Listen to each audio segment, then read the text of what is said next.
Hello and welcome to Views on News. I am Jawad Tehami. Hate for Modi-led India is growing with every single passing day. The most recent manifestation of which we have seen in London, where activists belonging to Sikh community replaced the Indian national flag with the Khalistan flag.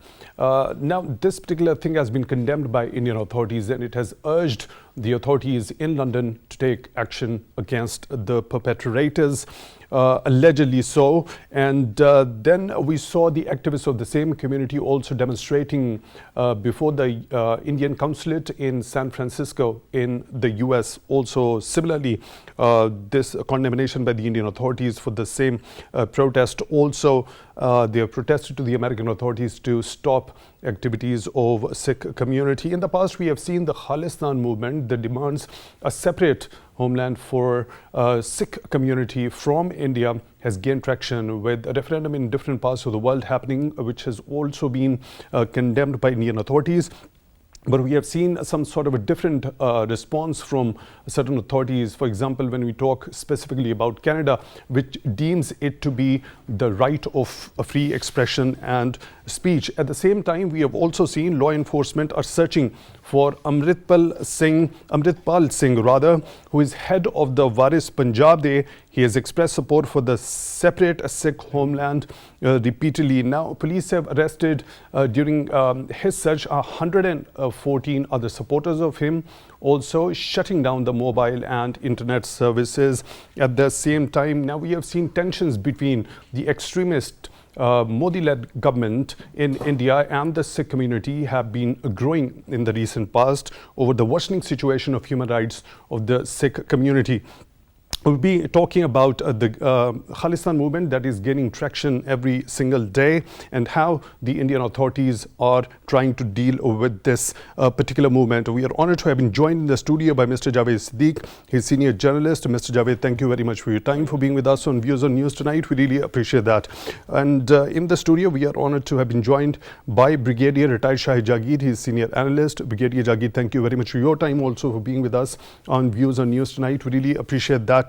Now, Mr. Javed, when we talk about this specific incident, it's a clear-cut manifestation of that growing hatred against the Modi-led regime that is inspired by the RSS, and the kind of discrimination it is meting out to different minorities within India, and specifically when we talk about the Sikh community.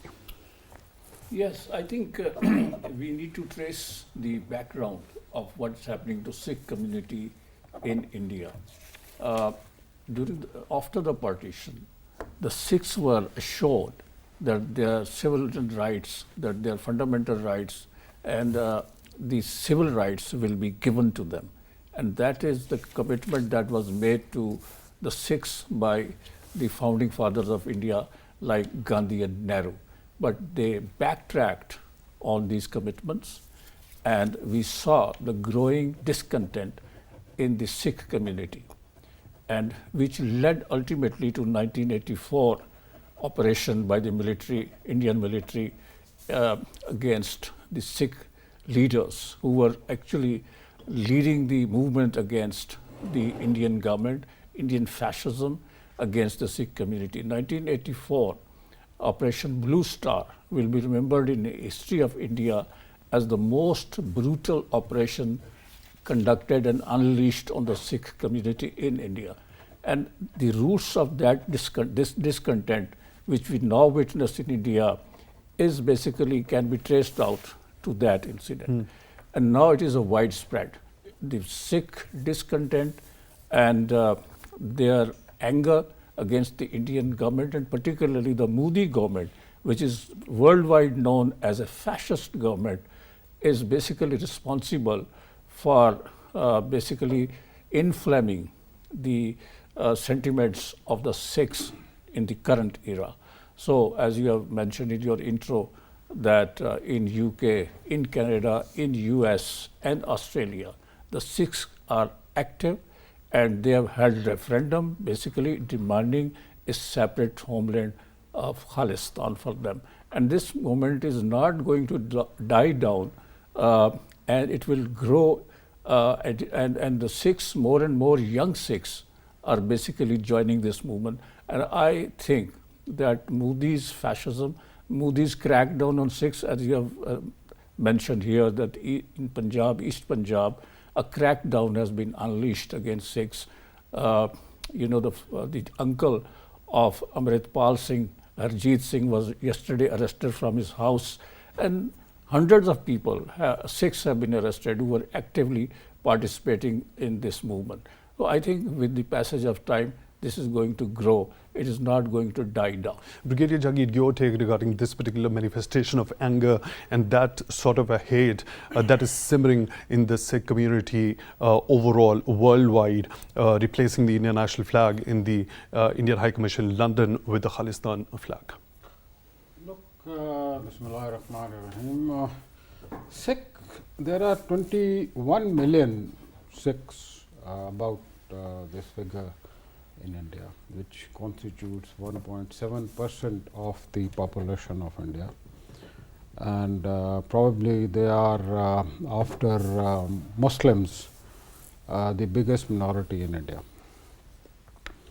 As my colleague has very rightly highlighted, although the Khalistan movement came to light after Operation Blue Star, but actually the problem started after 1947, because all the Sikh which migrated from Pakistan to India, to Punjab, they started talking of their rights. And following this thought, the Punjab Suba movement came up, and which was led by the Akali Dal. And there were two sides of this demand over there, Punjab Suba. The maximum they wanted an independent state, and the minimum they wanted was the autonomous state. Now, then 1966 Punjab Recognition Act was passed in the Indian Parliament, but Indira Gandhi, late Indira Gandhi, backtracked from that demand as well. Then accordingly Punjab was divided into Haryana, Himachal Pradesh, and Chandigarh. But since the Indians government got backtracked on that, a notion of separate homeland started from there, which in the 1982 probably Asian Games, which were held in Delhi, the Akali Dal and the people who wanted to have more autonomous status, they wanted that they would go to Delhi and they will give the voluntary arrest they will offer. At that time, the border between Delhi and Amritsar and Punjab was sealed, and we were not allowed to go that. That aggravated to the level in which the you can call it a baseline for what we call what culminated into Operation Blue Star. Now the issue is that all those who are the Sikh community which are there in England, Australia, Canada, and Canada, the US. North America, Australia, they have formed a society known as Sikhs for Justice.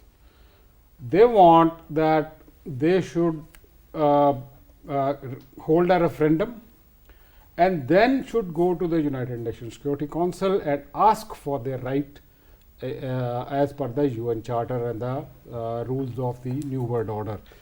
Now, which is not acceptable to India, because we have seen what is happening in Kashmir, what is happening with other community in India.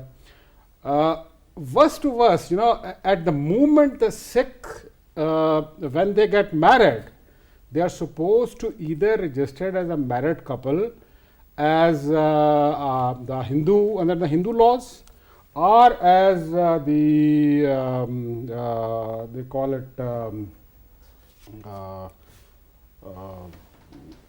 another law which they have in their constitution. So that is under Special Marriage Act. The Special Marriage Act. Either you have to so they want the demand of the Sikhs is that we should not be confused with the Hindus. We should be considered they should be identically considered different. as independent as Sikhs. Right. Okay, but the Hindu-led Hinduvata ideology has put a pressure on every minority in India. May it be the Muslim, may it be the Sikhs, may it be the Christian, Buddhist, and what not.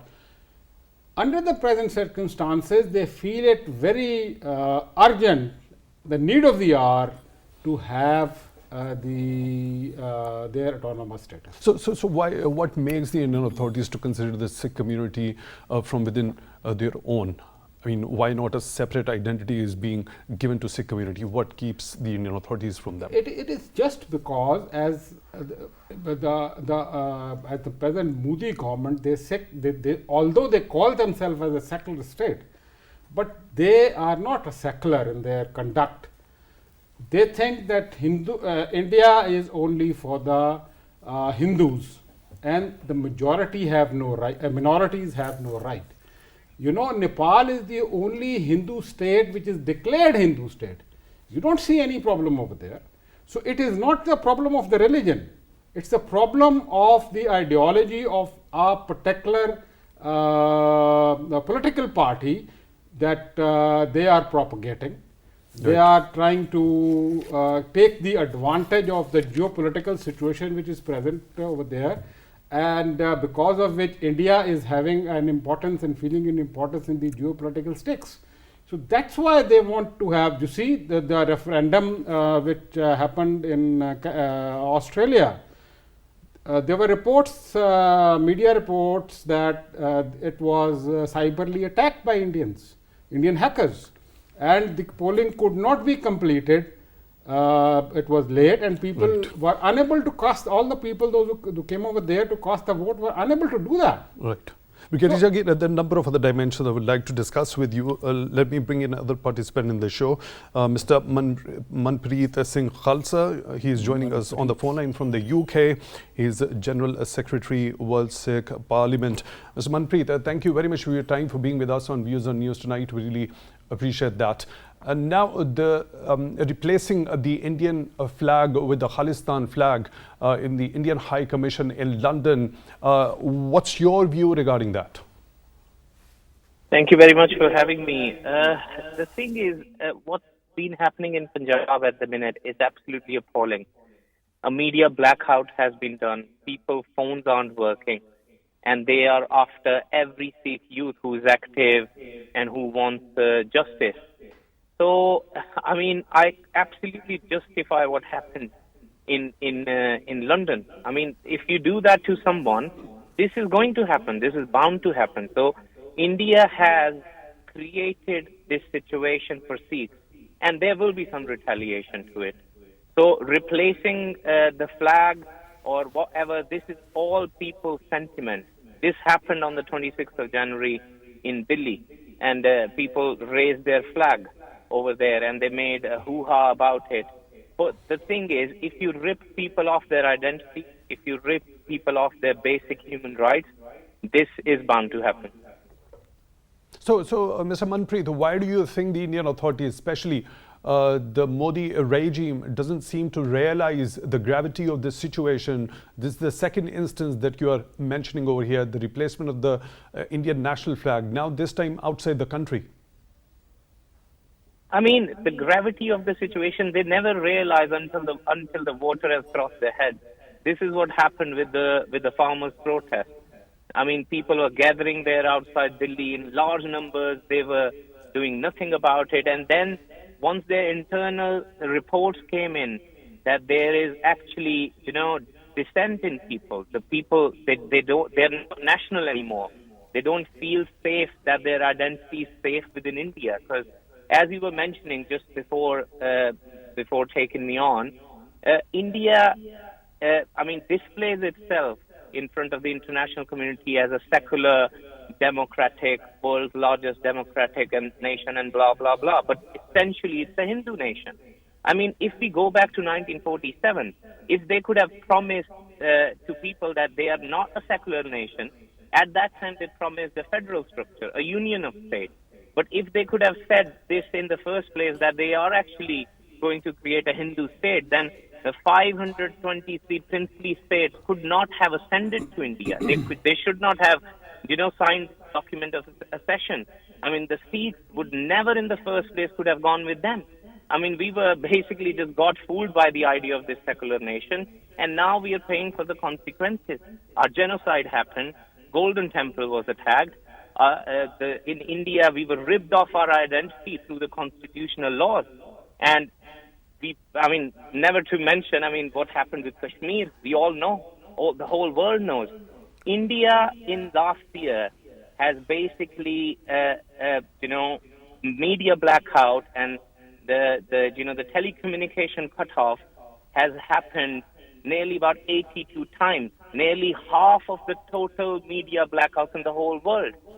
So India, what India is doing is it's an autocratic, fascist Hindu regime. This is what India is at the minute.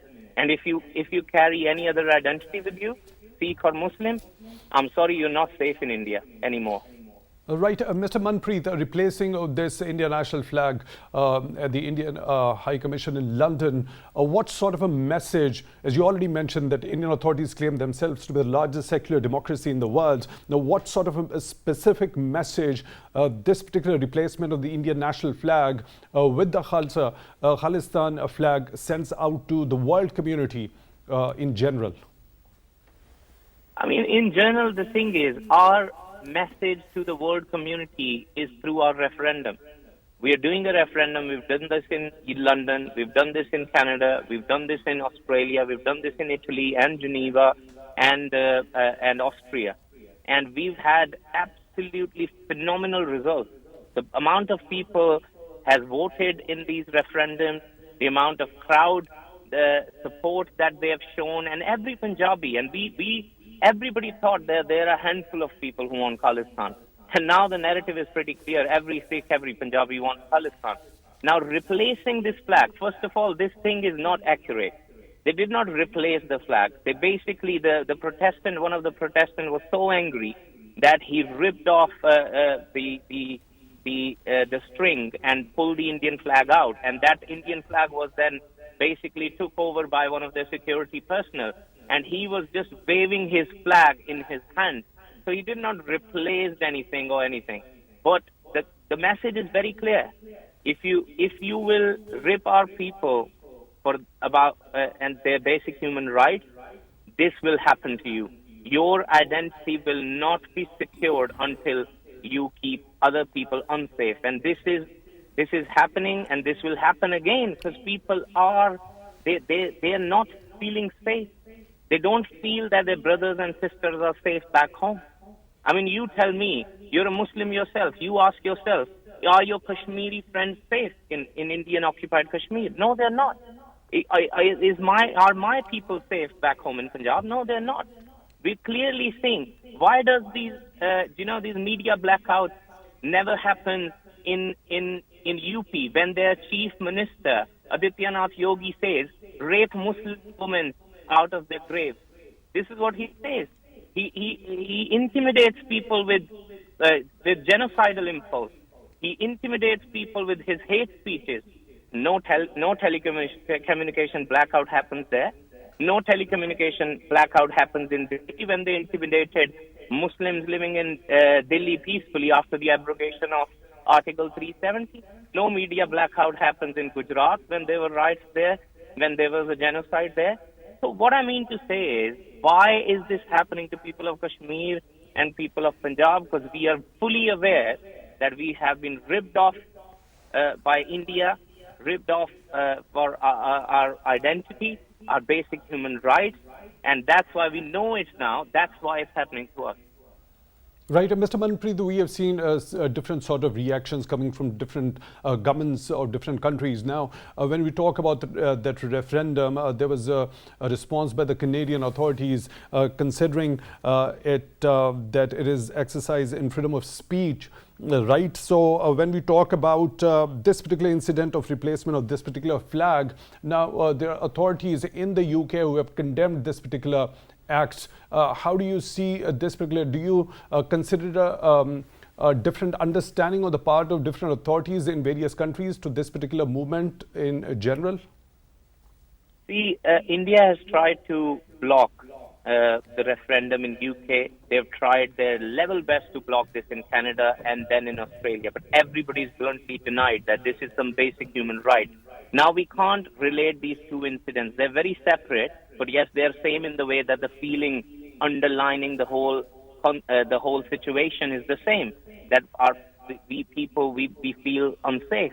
I mean, whatever has happened, yes, it was condemned by, the people, the mayor of London and so. But that's fine. They've got a right to say whatever they want to say.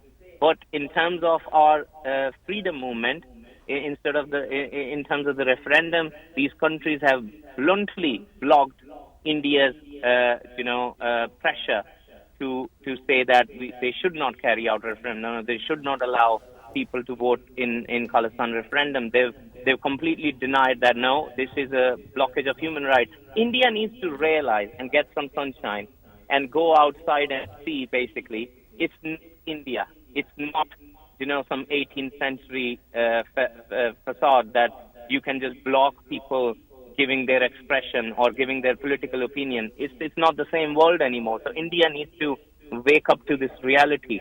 And I'll tell you one thing: the more they suppress people in Punjab, the more Amritpal and the more Deep Siddhus will shine out from every village of Punjab and will talk about their azadi and will talk about Khalistan openly. They don't understand the way Punjabis work.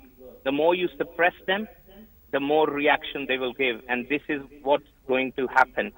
India is enforcing their Hindutva agenda on minorities and other people.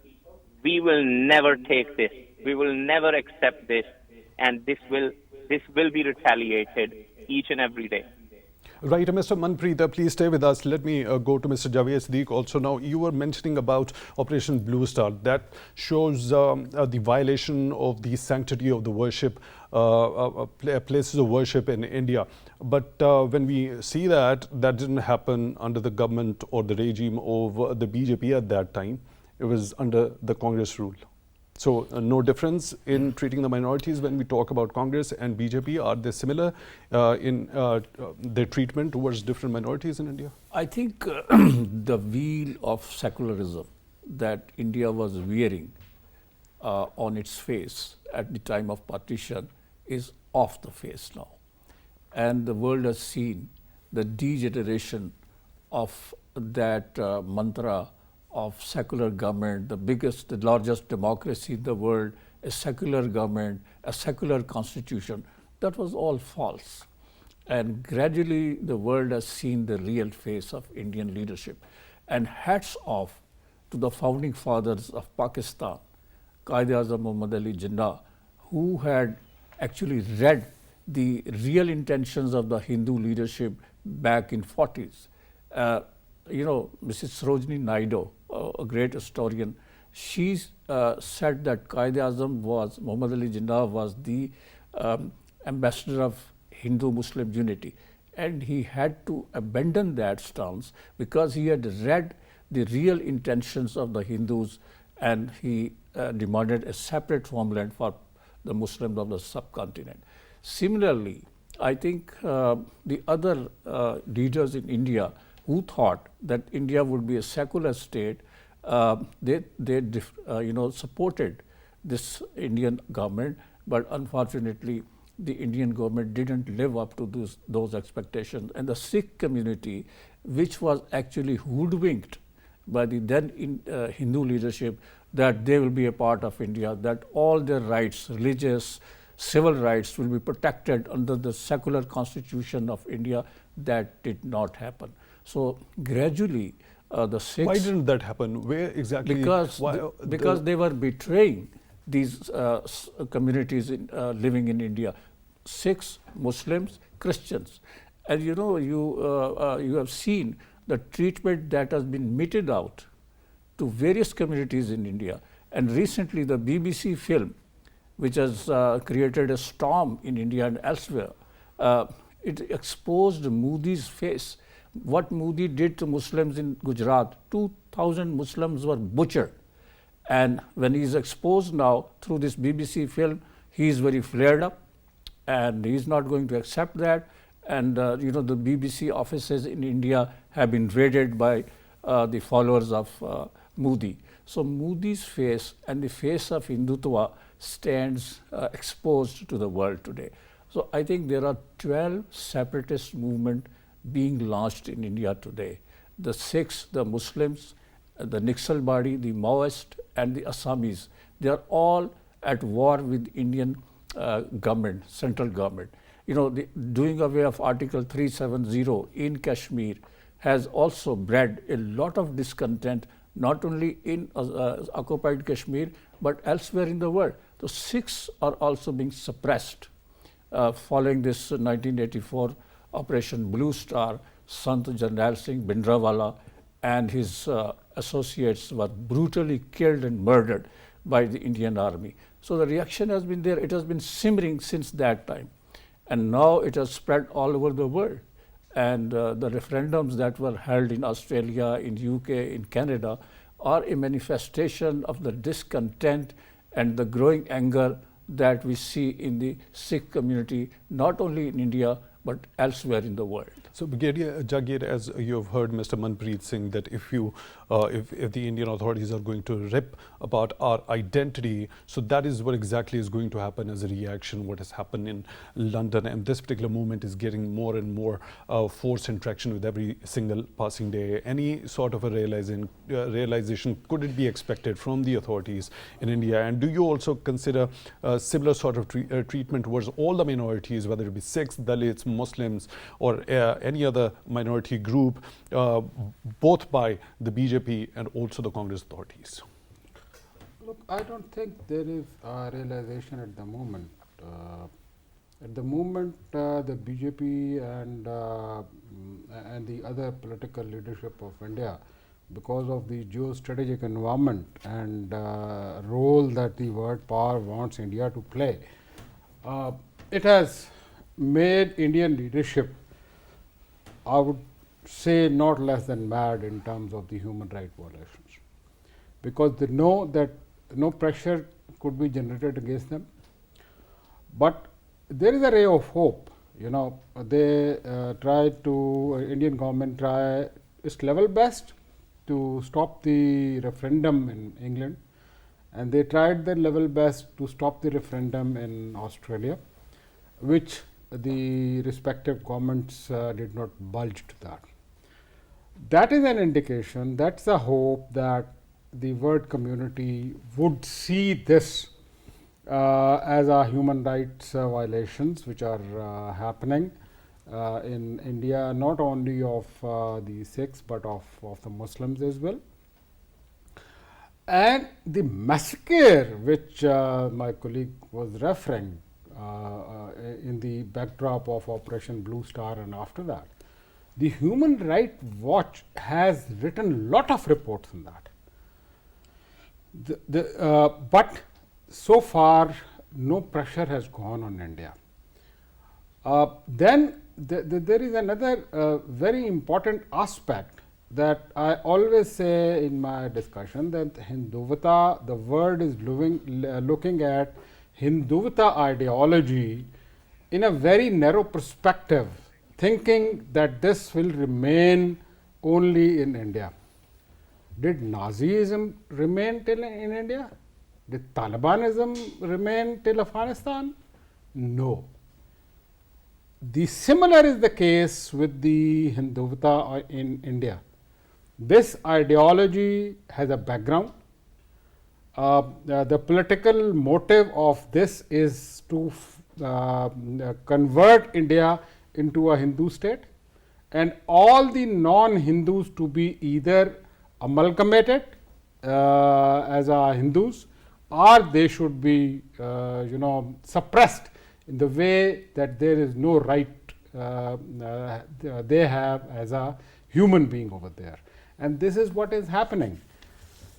But you see, it was when the situation was so bad in India against the Muslims, that this Hinduvata people, RSS people, were threatening the Muslim girls in Delhi and Bombay. It was the Sikhs who gave them the protections, and then sent them accompanied by the mail to their Kashmir. So it is the humanity. It is religion is there, but it is the humanity. When you don't give an individual in a society an equal right to live, well, he has the right, according to the United Nations Charter, he has the right to retaliate, and that's what the Sikhs are doing. And they are doing it peacefully. They have the right, as per the New World Order rules, to approach the United Nations, and they are going to do that. And but disrupting their activities abroad, like telling the government not to allow them, then doing the cyber attack during their polling session, this is something which is hegemonic, which shows the hegemonic designs of Indian leadership. Right. And Mr. Manpreet, now when we talk about, as Brigadier Jagir has earlier mentioned, that Indian constitution doesn't give a separate identity to the Sikh community in India, what keeps the Indian authorities more interested in keeping the Sikh community within the Hindu community rather than giving them a separate identity for them? I mean, to be honest, this is what it is. They have two different strategies, elimination and assimilation. They have tried elimination on us, and now what they're trying is assimilation. They want to say that, okay, Hinduism is a big branch, and Jainism, Buddhism, Sikhism are like offshoots of it. That's what they do. That's what RSS do. That's what their agenda is, to assimilate Sikhs within. But we have absolutely different culture. We have an absolutely different way of worship. For example, idol worship is completely prohibited in Sikhism. We cannot worship idols. We cannot worship anybody apart from one God. This is what it is in our religion. But in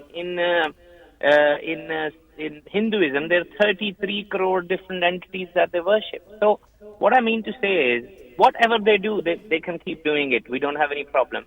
But they cannot assimilate us. And then they say, they have ripped off our identity in Indian Constitution in Article 25B, where Sikhs are being basically just, labeled as Hindus with some more hair, basically. So, India has denied Sikh Marriage Act, Anand Marriage Act. For example, Pakistan passed Sikh Anand Marriage Act before Indians even thought of doing that. We still get Hindu Marriage Act certificate. Our proprietary laws are governed by Hinduism.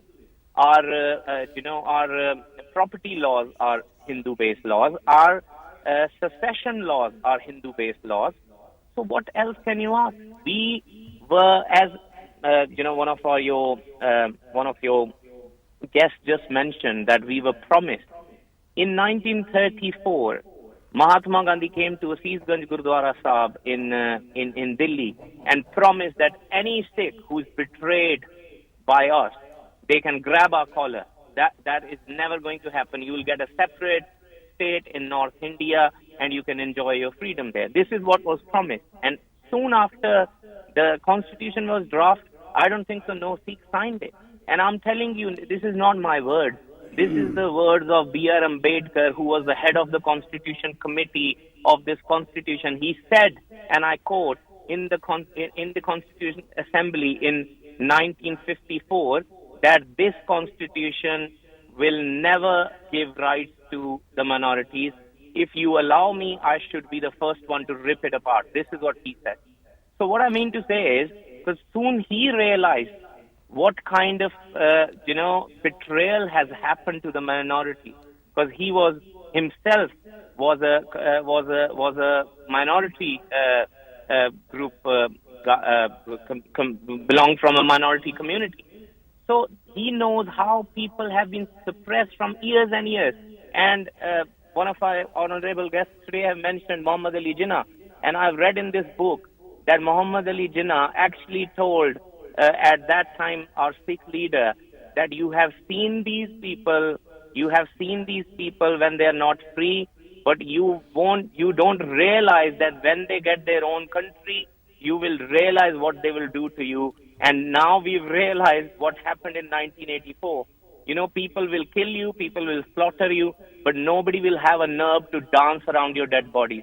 Nobody will have a nerve to put a flammable tire into your head and watch you die set on fire. Nobody will rape your women on the street and then make fun of them. Nobody will put a 3-day-old baby on a gas burner and say this is a snake son and this deserves a death like this. No, we never imagined the scale of betrayal by India to the Sikh community is just uncomparable. We have given the most to the freedom struggle of these two nations when they were created. Sikhs chose to support India at that time, and this is what they've given us in return: a genocide, a full-fledged army attack on the sacred place of worship that we have, which is Darbar Sahib. And they basically, so this is what has happened to us. Now we've had enough. We've had enough from last 70 years. And now the Sikh community is absolutely determined that there is no other way to resolve this issue other than self-determination and having your independent state according to the international laws underbed by the United Nations. We are holding a referendum at the minute which is non-binding, but this non-binding referendum the data will be set on the table of United Nations, and one day, God willing, we will have a proper referendum and we will secede from India. Right, your point is well taken. Mr. Manpreet Singh, Khalsa General Secretary, World Sikh Parliament, joining us from the UK on the phone line. Thank you very much for being with us on Views on News tonight. We really appreciate that. Mr. Javed, Siddiq, what's expected of the United Nations? This right to self-determination is enshrined in the UN Charter. So with this particular movement, the Khalistan movement gaining more and more force and traction worldwide, do you think the United Nations Security Council is going to take up this matter and do something about it? Well, if we look at the track record of the Security Council of the United Nations, they haven't fulfilled their promises to Palestinians, to Kashmiris, and I don't think they will be able to carry out their promises or they will be able to implement the relevant UN Security Council resolutions on this Khalistan issue. Because, we have seen the Kashmiris was promised, and it is still, the Kashmir issue is still on the agenda of UN Security Council. Recently, when they did away with Article 370 in occupied Kashmir, illegally occupied Kashmir, 2 sessions of the Security Council were held at the behest of China. And the issue of Kashmir was discussed threadbare. Similarly, the issue of Palestine is there on the UN Security Council agenda. Resolutions were passed, but they are not being implemented. I don't see much happening on this front. But obviously, the Sikhs have been betrayed, like the Muslims were betrayed in India, and both Muslims and Sikhs and Dalits and even the Christians are up in arms against the policies of the Hindutva government. They want, they are not hiding their intention of transforming India into a Hindu state.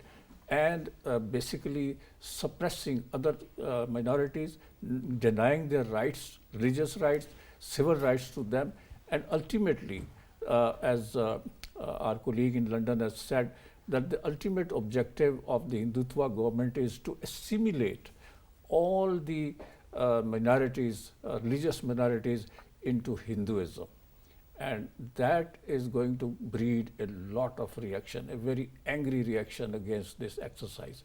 And the Indian state will be in chaos, bloodshed, civil war, if they continue with this policy. Like you already mentioned, a number of governments where this referendum has already taken place now, they've shown support, and that was a different sort of a response from them. So with the kind of a pattern and the historical record that you've just mentioned about the Security Council of the United Nations, do you think with that record, this time around the situation might be a little different, because these referendums happening in the major Western countries, Capitals. now they are going to show to the Security Council, look, this is happening, and this is what has been enshrined in the United Nations Charter, and that is what the United Nations Security Council need to ensure. Unfortunately, the India is a big country, and they claim that they are the largest democracy, and this facade that they had there, they were selling this idea of a democratic country, of a secular country to the West. And it's a big country, and the major powers of the world, they have their own interest attached to India. It has a huge middle class and a big market for the Western countries' products, including the US products. So therefore, I think it is going to generate pressure also on India to accommodate the Sikhs, the Security Council and the United States State Department every year comes up with a report of human rights and tells India to give their rights, give the rights to the Muslims and Sikhs and other minorities. But beyond that, they are not going to put pressure on India to basically give the fundamental rights to the people, the minority people living in India. So, but I think this is going to generate a lot of pressure on India. This Khalistan movement, that's widespread in the world. And that kind of high-handedness by the Indian authorities is not going to last for longer. It is not going to last. And some historians believe that India was never a united entity as a country, and it will disintegrate. So, Brigadier Jagir, your take regarding what could be expected from the United Nations at this point? I fully endorse what my panelist has said. One thing other than that is that the world community must see the thing in the longer perspective, in the future stability of the region. Unfortunately, the human rights towards the north and northwest of Atlantic is different, and on this part of the world it's different. I think this discrimination time has come, that this discrimination should be finished. The second thing is that India must confess to the world that it's a Hindu state, it's not a secular state, so that the people living in India should be very clear in their mind that they are not living in a secular country, they are living in a Hindu dominated country who wants to dominate culturally, religiously, morally, financially, and on the human rights as well. Another which thing must be done by the people, those who are apprehensive of the human rights violations in India, they must approach the United Nations. That the United Nations should not turn a blind eye toward the reports of the human rights violations which have been conducted by its own sub-organization, and they don't pursue that.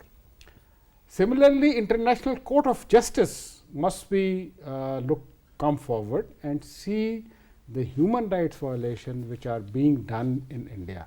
It is, a systematic, progressive, and it is going to increase with the passage of time. Especially the Western world, should not look on the economic interest. They must also see the human feelings involved of the people living in India, especially of minorities, Muslims and Christians and Sikhs. As our colleague has said, that there is no law which protects the Sikhs under under the Indian Constitution. So there must be some solution to this perturbedness which is arising in the thing. This will not be good for India in particular, and the region in general. Right. Brigadier Retired Shahid Jagir, Senior Analyst, thank you very much for your time, for being with us on Views on News tonight. We really appreciate that. And Mr. Javed Siddiq, Senior Journalist, thank you very much for your time also for being with us on Views on News tonight. We really appreciate that. And now when we see the way this Khalistan movement is gaining traction and gaining force day by day, and the kind of developments happening vis-a-vis this Khalistan movement, it happens to be the responsibility of the United Nations, particularly the Security Council of it, to take the cognizance of these movements which are growing with every single passing day because of the kind of brutal discrimination that is becoming rampant, that is being meted out to all the minorities in India. With that note, we come to the end of today's show. Till the next one, take good care of yourselves.